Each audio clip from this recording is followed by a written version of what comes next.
ଘରରେ ପାର୍ଶ୍ୱରେ ଲଗାନ୍ତୁ ଆଲୋଭେରା ଗଛ। ଟଙ୍କାର ଅଭାବ ହେବ ଦୂର। ଘରର ସୌନ୍ଦର୍ଯ୍ୟ ବଢ଼ାଇବା ପାଇଁ କିମ୍ବା ବାସ୍ତୁ ଦୋଷକୁ ହଟାଇବା ପାଇଁ ଘରେ ବିଭିନ୍ନ ଜିନିଷ ଲଗାନ୍ତୁ।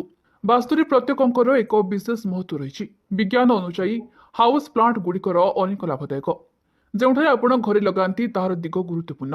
ଅନେକ ଲୋକ କହନ୍ତି ଯେ ସେମାନେ ନିଜ ଚାକିରିରେ ସଫଳ ହେଉନାହାନ୍ତି।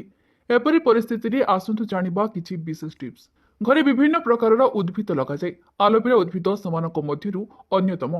ଏହାର ସ୍ୱାସ୍ଥ୍ୟ ଉପକାରିତା ବ୍ୟତୀତ ବାସ୍ତୁରେ ମଧ୍ୟ ଏକ ବିଶେଷ ସ୍ଥାନ ରହିଛି।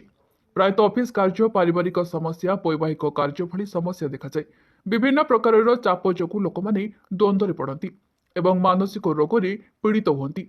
ତେଣୁ ଯଦି ଆପଣ ଏହି ସମସ୍ତ ସମସ୍ୟାରୁ ମୁକ୍ତି ପାଇବାକୁ ଚାହୁଁଛନ୍ତି, ତେବେ ଆଲୋଭେରା ଉଦ୍ଭିଦ ଆପଣଙ୍କ ପାଇଁ ଉପଯୋଗୀ। ଘରେ ଆଲୋଭେରା ଗଛ ରଖିବାର ଅନେକ ଲାଭ ଅଛି, କିନ୍ତୁ ଯେଉଁଠାରେ ଆପଣ ଆପଣଙ୍କ ଗଛ ଲଗାଇବେ ତାହା ମଧ୍ୟ ଗୁରୁତ୍ୱପୂର୍ଣ୍ଣ। ସ୍ୱାସ୍ଥ୍ୟ ଏବଂ ଫିଟନେସ୍ ଦୃଷ୍ଟିରୁ ଆଲୋଭେରା ଗଛ ଅନେକ ଉପାୟରେ ଲାଭଦାୟକ ଅଟେ। ଘରେ ସକାରାତ୍ମକ ଶକ୍ତି ଆଣିବା ପାଇଁ ଆଲୋଭେରା କାମ କରେ। ତେବେ ଆସନ୍ତୁ ଜାଣିବା ଘରେ ଆଲୋଭେରା ପ୍ଲାଣ୍ଟ କେଉଁଠାରେ ଲଗାଯିବ। ଆଲୋଭେରା ପ୍ଲାଣ୍ଟର ଅନେକ ଲାଭ ଅଛି। ଆଲୋଭେରା ଉପକାରୀ ଗୁଣରେ ଭରପୁର ଅଟେ, ଯାହା ସ୍ୱାସ୍ଥ୍ୟ ଏବଂ ଔଷଧୀୟ ଉଦ୍ଦେଶ୍ୟରେ ବହୁଳ ଭାବରେ ବ୍ୟବହୃତ ହୁଏ। ବାସ୍ତୁଶାସ୍ତ୍ରୀଙ୍କ ଅନୁଯାୟୀ ଯଦି ଆପଣ ଘରର ପଶ୍ଚିମରେ ଆଲୋଭେରା ଉଦ୍ଭିଦ ଲଗାନ୍ତି, ତେବେ ଏହା ଶୁଭ ବୋଲି ବିବେଚନା କରାଯାଏ। କୌଣସି କାରଣରୁ ଆପଣ ଏହାକୁ ପଶ୍ଚିମ ଦିଗରେ ସ୍ଥାପନ କରନ୍ତୁ ନାହିଁ, ତେବେ ଆପଣ ଏହାକୁ ଘରର ଦକ୍ଷିଣ ପୂର୍ବ କୋଣରେ ସ୍ଥାପନ କରିପାରିବେ। ଏହି ଦିଗଟି ଆପଣଙ୍କ ପାଇଁ ସର୍ବୋତ୍ତମ। ଏହି ଦିଗରେ ଲଗାଇ ଚାକିରିରେ ପଦୋନ୍ନତି ହେବାର ଭଲ ସମ୍ଭାବନା ଅଛି।